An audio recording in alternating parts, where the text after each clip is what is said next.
नमस्कार, आप देख रहे हैं हेडलाइंस न्यूज। दिन भर की ताज़ा खबरों के लिए अभी सब्सक्राइब करें, साथ में बेल आइकन भी प्रेस कर लें। खबरों में आगे बढ़ने से पहले वीडियो को लाइक जरूर करें और अपने दोस्तों के साथ ज़्यादा से ज़्यादा शेयर करें। और आप किस राज्य शहर से न्यूज को देख रहे हैं कमेंट में जरूर लिखें।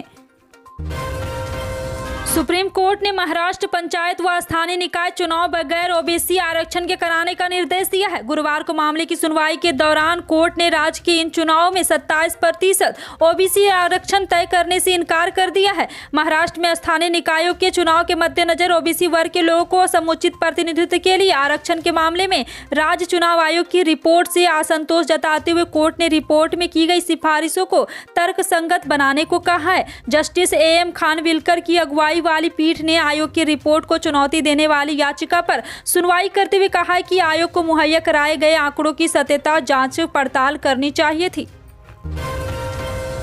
बहुजन समाज पार्टी की मुखिया मायावती ने गुरुवार को यूपी के वाराणसी में जनसभा को संबोधित किया। यहां मायावती ने कहा कि कांग्रेस के बाद सपा और बीजेपी के शासनकाल में भी यूपी की जनता दुखी रही है। मायावती बोली, बसपा अकेले अपने दम पर सभी सीटों पर यह चुनाव लड़ रही है। वह बोली कि बसपा पूर्ण बहुमत के साथ सरकार बनाने के लिए इस चुनाव में उतरी है। उन्होंने कहा है कि पिछले कुछ सालों में धर्म के नाम पर प्रदेश में सिर्फ तनाव ही बढ़ा है। मायावती ने अपने रैली की शुरुआत में कांग्रेस पर निशाना साधा। कहा है कि बसपा के संयोजक कांसीराम के निधन पर कांग्रेस की केंद्र सरकार ने एक दिन का भी राष्ट्रीय शोक नहीं रखा था। कहा गया कि कांग्रेस पार्टी जब सत्ता में होती है तो वह दलित महिलाओं के ध्यान नहीं रखती है। उत्तर प्रदेश में छठवें चरण का मतदान जारी। इस बीच बलिया बांसडीह सीट से भारतीय जनता पार्टी प्रत्याशी केतकी सिंह का वीडियो सामने आया है, जिसमें वह समाजवादी पार्टी कार्यकर्ताओं को धमकाते हुए कहती है, 10 जूते मारूंगी और गिनूंगी एक। क्या समझते हो कोई आगे पीछे नहीं है। बताया जा रहा है कि बलिया के बांसडीह विधानसभा क्षेत्र में आसेगा मंदिर के पास बीजेपी की महिला प्रत्याशी केतकी सिंह की मौजूदगी में बीजेपी और सपा समर्थकों के बीच जमकर झड़प हुई। इस दौरान केतकी सिंह ने सपा कार्यकर्ताओं से कहा, क्या समझते हो अकेले हूँ, कोई आगे पीछे नहीं, 10 जूते मारूंगी और गिनूंगी एक।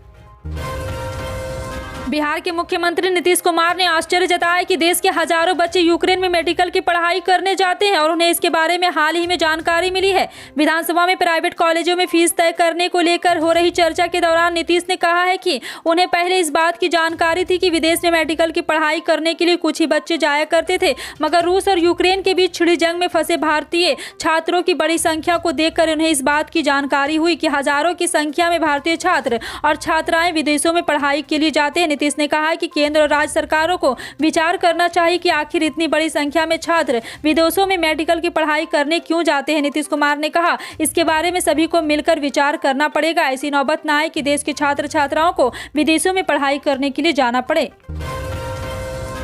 यूक्रेन पर रूस के हमले लगातार तेज होते जा रहे हैं। राजधानी कीव और खार्किव के अलावा कई शहरों को रूस की सेना ने घेर रखा। हालात ऐसे हैं कि यहां काफी भारतीय छात्र भी फंस गए हैं, जिन्हें निकालने के लिए भारत सरकार लगातार कोशिश कर रही है। इस संबंध में रूस और यूक्रेन से लगातार बात की जा रही है। अब सवाल उठता है कि यूक्रेन में भारतीय छात्र आखिरकार फंसे कैसे। क्या भारत सरकार ने उन्हें निकालने के लिए फैसला लेने में देरी की या उनके लिए सही एडवाइजरी जारी नहीं कर गई। और इस स्पेशल रिपोर्ट के रूबरू होते ही यूक्रेन पर रूस के हमले से पहले भारत सरकार ने क्या क्या कदम उठाए, साथ ही जानते हैं कि इसके बावजूद भारतीय छात्र यूक्रेन से अलग अलग शहरों में कैसे फंस गए। महाराष्ट्र सरकार के मंत्री और राकंपा नेता नवाब मलिक की मुश्किलें बढ़ती जा रही है। विशेष PMLA कोर्ट ने उन्हें 7 मार्च तक ED की हिरासत में भेजने का आदेश जारी किया है। इससे पहले उन्हें 3 मार्च तक की हिरासत में भेजा गया था। इसकी मियाद गुरुवार को खत्म हो रही थी। मलिक पर दाऊद इब्राहिम मनी लॉन्ड्रिंग मामले से संबंध होने का आरोप भी लगा रही है। राष्ट्रीय जनता दल ने बृहस्पतिवार को बिहार के अपने वरिष्ठ नेता और पूर्व विधायक गुलाब यादव को पार्टी से 6 साल के लिए निष्कासित कर दिया। आगामी विधान परिषद चुनाव में यादव ने अपनी पत्नी को बागी उम्मीदवार के तौर पर उतारा है। राजद के राष्ट्रीय महासचिव भोलानाथ यादव की ओर से जारी एक पत्र में कहा गया है कि प्रदेश अध्यक्ष जगदानंद सिंह और अध्यक्ष पर राष्ट्रीय महासचिव अब्दुल बारी सिद्दीकी के सुझाव के आलोक में यादव को पार्टी से 6 वर्ष के लिए निष्कासित कर दिया गया है। गुलाब यादव ने कुछ सप्ताह पहले घोषणा की थी कि उनकी पत्नी अंबिका मधुबनी से निर्दलीय चुनाव लड़ेगी। केंद्रीय स्वास्थ्य मंत्रालय ने गुरुवार को बताया कि अब भी कई देशों में बड़ी संख्या में कोरोना के मामले सामने आ रहे हैं। कुछ देशों में संक्रमण की गति में वृद्धि भी हो रही है। आज भी दुनिया में रोजाना करीब 15 लाख मामले सामने आ रहे हैं। केंद्रीय स्वास्थ्य मंत्रालय के संयुक्त सचिव लव अग्रवाल ने कहा है कि दुनिया के कई देशों में कोविड के मामलों में अभी भी तेजी से उछाल आया है। हालांकि राहत की बात यह है कि देश में कोरोना संक्रमण के मामले में तेजी से कमी भी आई है। स्वास्थ्य मंत्रालय से संयुक्त सचिव लव अग्रवाल ने बताया कि दुनिया में संक्रमण रोजाना 7,787 मृत्यु दर्ज की गई है। लोजपा ने मुख्यमंत्री नीतीश कुमार जी के द्वारा प्रदेश में बढ़ते अपराध, किसानों की समस्या एवं शराबबंदी कानून की विफलता को अस्वीकार किए जाने पर हैरानी प्रकट की है। पार्टी के प्रदेश अध्यक्ष व पूर्व विधायक राजू तिवारी ने कहा है कि बिहार में बेहिसाब बढ़े आपराधिक घटनाओं से लोग डरे सहमे हुए हैं। चोरी, डकैती, हत्या एवं बलात्कार की घटनाओं से बेतहाशा वृद्धि होने के बावजूद मुख्यमंत्री जी का यह कहना है कि राष्ट्रीय औसत के हिसाब से बिहार की स्थिति अच्छी है, हैरान करने वाली बात है। श्री तिवारी ने कहा है कि अहंकार में डूबी नीतीश सरकार यह भी मानने को तैयार नहीं है कि प्रदेश में खाद की कालाबाजारी हो या फिर सरकार के स्तर पर किसानों से फसल खरीद का मामला। इसे लेकर सरकार की उदासीनता से किसानों को भारी नुकसान उठाना पड़ रहा है। केंद्रीय गृह मंत्री अमित शाह ने बृहस्पतिवार को दावा किया है कि अगर उत्तर प्रदेश में समाजवादी पार्टी सत्ता में आती है तो जेल में सजा काट रहे माफिया रिहा हो जाएंगे। शाह ने दावा किया है कि विधानसभा चुनाव के पहले 5 दौरे में समाजवादी पार्टी, बहुजन समाज पार्टी ने हार का वादा स्वाद चखा है। उन्होंने यह भी कहा है कि चुनावी रैली को संबोधित करते हुए मैंने वादा किया था कि उत्तर प्रदेश में माफिया का शासन खत्म हो जाएगा और 5 साल में सभी माफिया खत्म हो गए। आतिक अंसारी, मुख्तार अंसारी अभी योगी आदित्यनाथ सरकार में जेल में है। अगर प्रदेश में फिर सपा सत्ता में आती है तो ऐसा नहीं होगा और ऐसे लोगों को छोड़ दिया जाएगा।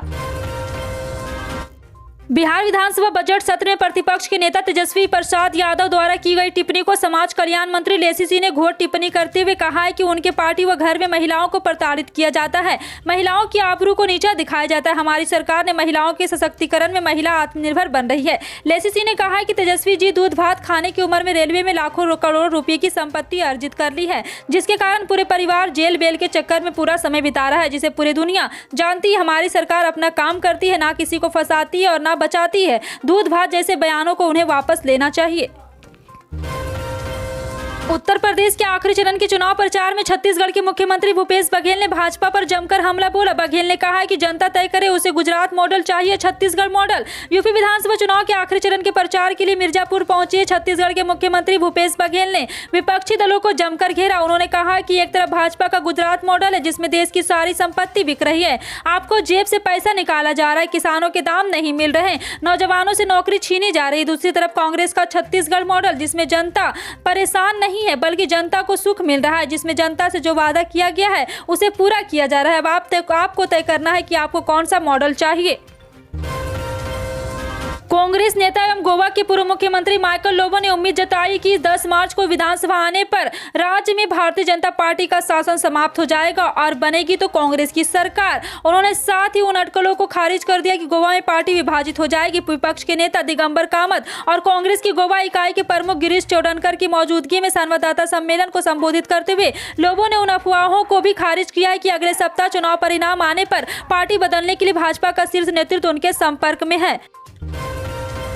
इस साल के आखिर में होने वाले विधानसभा चुनाव के मद्देनजर अब मोदी सरकार का फोकस गुजरात पर केंद्रित रहा है। सरकार मंत्रालय से कहा गया है कि वे जहां एक और अपनी योजनाओं के मामले में गुजरात के मद्देनजर तेजी लाएं, साथ ही दूसरी ओर सरकार की तमाम योजनाओं के बारे में जमीन पर लोगों के बीच प्रचार प्रसार करें। इन योजनाओं के बारे में लोगों को उनकी जानकारी दी जाए। इसकी शुरुआत इसी महीने से हो रही है। इसके तहत केंद्र सरकार के विभिन्न मंत्रालय कवायद कर रहे हैं कि उनके जो भी कार्यक्रम और योजना सीधे लोगों से जुड़ी है उनके बारे में जमीन पर जागरूकता लाई जाए। मंत्रालय सिर्फ गुजरात में जमीनी स्तर पर किए जा रहे कामों और प्रचार का काम ही नहीं करेगा बल्कि वहां हो रहे इन तमाम कामों की रिपोर्ट भी नियमित तौर पर सौंपेगा।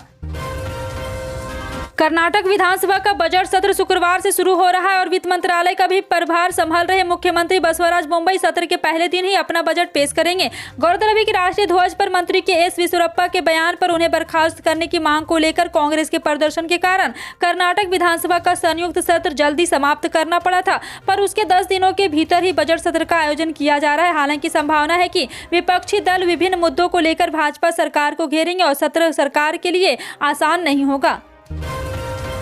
राष्ट्रीय राजधानी दिल्ली में बृहस्पतिवार की सुबह धूप खिली और न्यूनतम तापमान सामान्य से 1 डिग्री सेल्सियस यानी कि 13.7 डिग्री सेल्सियस दर्ज किया गया है। मौसम विभाग ने दिल्ली में आसमान में आंशिक रूप से बादल छाए रहने के साथ हल्की बारिश या बूंदाबूंदी होने की संभावना जताई है।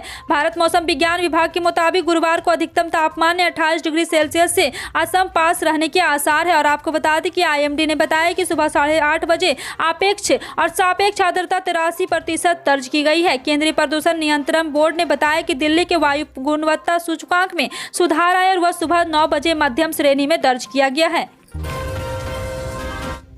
रूस यूक्रेन की युद्ध का असर सोने की कीमतों पर भी पड़ रहा है। भारत में सोने की कीमतों में गुरुवार यानी कि तेजी से देखा जा रहा है, जबकि अंतर्राष्ट्रीय बाजार में पीली धातु का कारोबार भी किया जा रहा है। आपको बता दें कि पीली धातु का कारोबार सपाट रहा है। मल्टी कमोडिटी एक्सचेंज पर सोना अप्रैल वायदा 294 रुपये या 0.6% की तेजी के साथ 51,588 रुपये प्रति 10 ग्राम पर कारोबार कर रहा है। फिलहाल आपका इन सभी खबरों पर क्या कहना है, कमेंट सेक्शन में टाइप करके जरूर बताएं। पल पल की अपडेट जानने के लिए जुड़े रहें आप अपने हेडलाइंस न्यूज के साथ। मिलते हैं अगली बड़ी खबर में, तब तक के लिए जय हिंद।